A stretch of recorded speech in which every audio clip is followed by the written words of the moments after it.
Hi everyone, this is Dilbag Verma. Welcome back to Sahitya study. आज की video में हम एसटी कॉलरेज के कुछ कंसेप्ट को डिस्कस करने वाले हैं जो एग्जाम पॉइंट ऑफ व्यू से काफ़ी ज़्यादा इंपॉर्टेंट है और बार बार पेपर में यहाँ से क्वेश्चन पूछे जाते हैं। So let's talk about ST Coleridge concept, fancy and imagination and willing suspension of disbelief. As you know, Coleridge was friend of William Wordsworth and he collaboratively wrote lyrical ballad with Wordsworth, but S.T. Coleridge would not agree with the same views with Wordsworth because Wordsworth believed that the language of poetry should be in simple language or the language of common man, but S.T. Coleridge believed that the language of poetry should have complex or standard language because it should not be so simple like in prose literature. Coleridge believed that poet is an imaginative man and he can make image better, and he believes that imagination is an imitation. So poet should have better imagination, and he talks about two type of imagination: primary imagination and secondary imagination. Let's talk about primary imagination. What is primary imagination? When you look at the thing and then image come in your mind which is not affected by any other willpower, any other thought, any other knowledge. अगर हम बात करें primary imagination की, मान लो suppose करो आपने कोई भी किसी ऑब्जेक्ट को देखा, किसी चीज़ को देखा, ठीक है, और सबसे पहले जो आपके माइंड में उसकी इमेज आएगी उसको बोलते हैं हम प्राइमरी इमेजिनेशन। मान लो हमने किसी कार को देखा, ठीक है, तो सबसे पहले हमारे माइंड में क्या आया कि ये कार है, उसकी इमेज हमारे माइंड में बन जाएगी। उसके बाद जो अप्लाई होगी वो हमारी सेकेंडरी इमेजिनेशन में आएगी, वो हम अभी इसके बाद पढ़ेंगे, ठीक है। तो सबसे पहले हमने ये ध्यान देना है कि प्राइमरी इमेजिनेशन में सिर्फ एक इमेज बनेगी, ठीक है, उसके अलावा कोई भी जो आउटर फीचर है या नॉलेज है वो हमने अप्लाई नहीं करनी है, ठीक है। तो ये कार जो है, कार का इमेज हमारे माइंड में आया, तो ये होती है प्राइमरी इमेजिनेशन, ठीक है। चलो देखते हैं प्राइमरी इमेजिनेशन के बारे में थोड़ा पढ़ते हैं। It is merely the power of receiving impression of the external world through the senses. Senses की हेल्प से एक्सटर्नल वर्ल्ड को देखते हैं, वो होती है हमारी प्राइमरी इमेजिनेशन। बट वहाँ पे कोई और नॉलेज अप्लाई नहीं करनी है अपनी तरफ से, ठीक है। It is involuntary act of mind. ये देखो, ये यहाँ पे जरूरी पॉइंट है। It is involuntary act of mind. The human mind receive impression and sensation from the outside world unconsciously and involuntarily it impose some sort of order to those impression, reduce them to shape and size. यहाँ पे देखो primary imagination जो है वो कैसे act करती है, ये रिड्यूस कर देती है साइज को। सपोज करो हमने एक बहुत बड़ी बिल्डिंग देखी, ठीक है, क्या आपने कभी सोचा कि इतनी बड़ी बिल्डिंग जो है वो हमारी छोटी सी आंखें जो है हमारी बहुत छोटी छोटी होती है, तो हमारी आंखें कैसे इतनी बड़ी बिल्डिंग को देख पाती है? ये एक्ट है माइंड का। माइंड साथ में ही एक्ट करता है प्राइमरी इमेजिनेशन में। जैसे ही हमारी नज़र किसी भी ऑब्जेक्ट पे पड़ेगी तो हमारा जो माइंड है, कोई बड़ी चीज़ है तो माइंड उसको रिड्यूस कर देगा, उसको एक शेप दे देगा ताकि हम उसको इजीली देख पाएं। ये होती है प्राइमरी इमेजिनेशन। इसमें माइंड ऐसे एक्ट करता है, ठीक है। And what is secondary imagination? हम दोबारा प्राइमरी पे चलते हैं।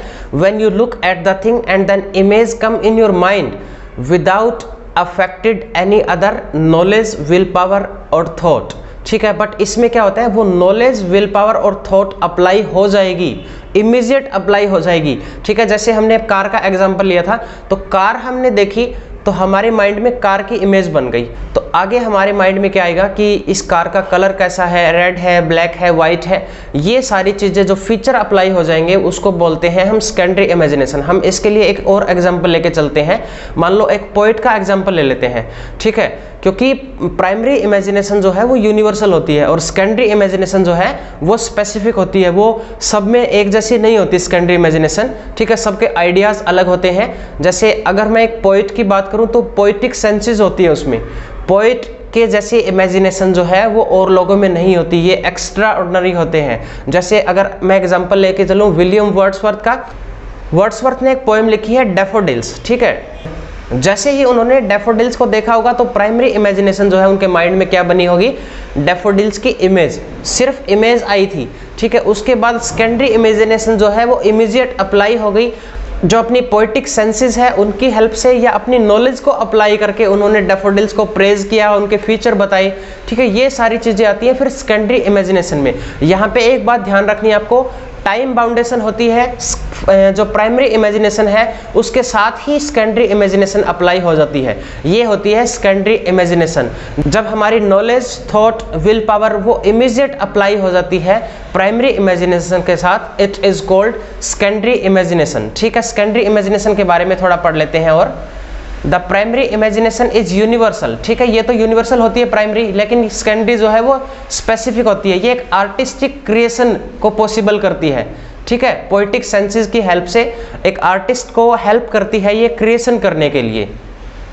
ठीक है, आगे देखते हैं। It is raw material, it is the sensation and the impression apply to the primary imagination. It select the order and the raw material and reshape and remodels it into the object of beauty.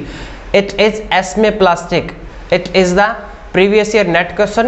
So remember this point. Coleridge ने इसको asmoplastic बोला है because it dissolve, diffuse, dissipates in order to recreate. It means poetry has power to destroy itself in order to recreation. ठीक है, recreation के लिए वो खुद को destroy करती है। So secondary imagination is at the root of all poetic activity। और कॉलरिज ने इसको मैजिकल सिंथेटिक पावर भी बोला है, ये भी आप याद रखना। अगली बार क्वेश्चन में ये पूछा जा सकता है, पहले पूछा गया है कॉलरिज ने उसको एस्मेप्लास्टिक बोला है, नेक्स्ट टाइम ये पूछा जा सकता है कि मैजिकल सिंथेटिक पावर भी कॉलरिज ने इसको बोला है। It fuses the various faculties of the soul and subject with the objective, the human mind and external nature. So secondary imagination is more active, more result of volition and more conscious and more voluntary than the primary one। ठीक है, more active होती है। Primary imagination में जैसे ही कोई image हमारे mind में आती है तो सेकेंडरी इमेजिनेशन जो है उसी टाइम अप्लाई हो जाती है। तो यहाँ पे टाइम बाउंडेशन होती है, ये ध्यान रखना। ठीक है, नेक्स्ट हम बात करते हैं फैंसी की। What is fancy? तो हमें इनको कनेक्ट करना है, साथ साथ कनेक्ट करना है, प्राइमरी के साथ सेकेंडरी को, सेकेंडरी के साथ फैंसी को, ताकि ये चीज़ें इजीली हम याद कर सकें। ठीक है, तो प्राइमरी पे दोबारा चलते हैं। When you look at the thing then image come in your mind which is not affected by any other knowledge, power and thought. ये हो गया प्राइमरी। बट जब ये चीज़ें अप्लाई हो जाएंगी, जैसे पावर, अपनी विल पावर जो है या नॉलेज अप्लाई हो जाएंगी, तब वो बन जाएगी सेकेंडरी इमेजिनेशन। बट फैंसी में क्या होता है? If we talk about fancy, fancy doesn't relate itself with time. ये टाइम और स्पेस से बिल्कुल फ्री होती है। सेकेंडरी इमेजिनेशन को तो उसी टाइम अप्लाई होना पड़ता है, बट फैंसी में ऐसा नहीं होता। ठीक है, फैंसी के बारे में पढ़ते हैं थोड़ा सा। Coleridge tried to dissect the idea of fancy from imagination. He states that fancy is the image that is stored inside the memory of an individual.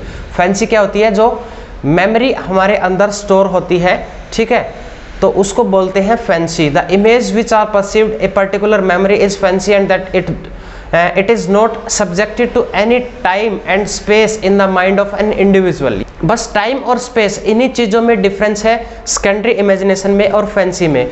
Secondary imagination में टाइम बाउंडेशन होता है, उसी टाइम उसको अप्लाई होना पड़ता है। But fancy जो है वो फ्री होती है, टाइम और स्पेस से फ्री होती है वो। ठीक है, it means the fancy that fancy is image exhibited when a person tries to recall their particular memory। कोई भी पर्टिकुलर हमारी मेमोरी है, पास्ट की मेमोरीज है, उनको हम किसी भी टाइम रिकॉल कर सकते हैं। कोई टाइम बाउंडेशन नहीं होता ना, क्लास में भी कर सकते हैं, खेलते हुए कर सकते हैं, खाते हुए कर सकते हैं, कभी भी हम रिकॉल कर सकते हैं हमारी पास्ट की मेमोरीज को। ये होता है फैंसी। ठीक है, Since memories are the past experience which is stored in the form of an image, it remains unaffected to time and space। बस यही डिफरेंस होता है, ये unaffected होती है टाइम और स्पेस से। ठीक है, तो ये होती है हमारी फैंसी। तो चलिए आगे देखते हैं हम विलिंग सस्पेंशन ऑफ डिसबिलीफ। ये क्या होता है? Suspension of disbelief, sometime called willing suspension of disbelief बोला जाता है इसको। Is the intentional avoidance of critical thinking और logic in examining something unreal और इम्पॉसिबल इन रियलिटी। देखो क्या होता है, अवॉइड करते हैं हम क्रिटिकल थिंकिंग को, ठीक है, और लॉजिक को। हम लॉजिक लगाना बंद कर देते हैं, क्रिटिकल थिंकिंग करना बंद कर देते हैं। क्यों? क्योंकि ये चीज़ें रियल में पॉसिबल होती ही नहीं, ऐसी चीज़ें दिखाई जाती है विलिंग सस्पेंशन ऑफ डिसबिलीफ में। ठीक है, और हम क्या करते हैं? बिलीव करते हैं उन चीज़ों पे for the sake of enjoyment. ठीक है, अगर मैं एक एग्जांपल लेके चलूँ साउथ इंडियन मूवीज़ का, तो उसमें क्या दिखाया जाता है? जो एक हीरो है वो 20-20 लोगों को एक एक पंच में हवा में उड़ा रहा है, 20-20 गाड़ियों को उड़ा रहा है। तो क्या ये रियल है? क्या है ये सब?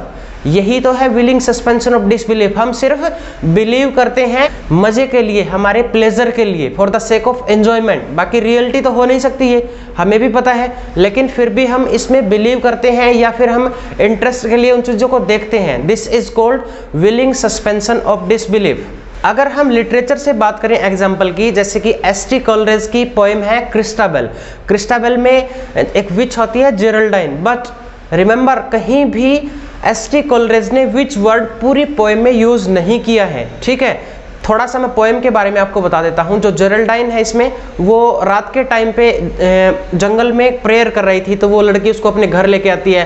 तो आयरन गेट होता है वहाँ पे, जैसे ही वो आयरन गेट क्रॉस करती है तो वहाँ पे कोलैप्स हो जाती है, क्योंकि ऐसा माना जाता है कि जो घोस्ट टाइप के लोग हैं या विचेस हैं वो लोहे की चीज़ों को क्रॉस नहीं कर सकते। ठीक है, वो थोड़ा डरते हैं, आग से डरते हैं, लोहे की चीज़ों से डरते हैं, ये सारी चीज़ें हैं इसमें। तो वो वहाँ पे कोलैप्स हो जाती है, बट कोलरेज ने विच वर्ड यूज़ नहीं किया तो हम बिलीव नहीं करेंगे। ठीक है, उसके बाद वो जो फायर रिफ्लेक्शन होता है वहाँ, उससे वो डर जाती है, और रात को जब वो प्रेयर करने के लिए बोलती है तो वो प्रेयर करने के लिए मना कर देती है। वो उसकी डेड मदर से बात करती है। तो ये सारे सिंबल दिखाए गए हैं उसमें कि वो एक विच है, बट उसने विच वर्ड कहीं यूज नहीं किया, इसलिए ये है विलिंग सस्पेंशन ऑफ डिसबिलीफ। ठीक है, तो अब हम कुछ क्वेश्चंस को डिस्कस कर लेते हैं जो पेपर में, प्रीवियस ईयर के पेपर में आए हैं। 3-4 क्वेश्चन मैंने नीचे दिए हैं।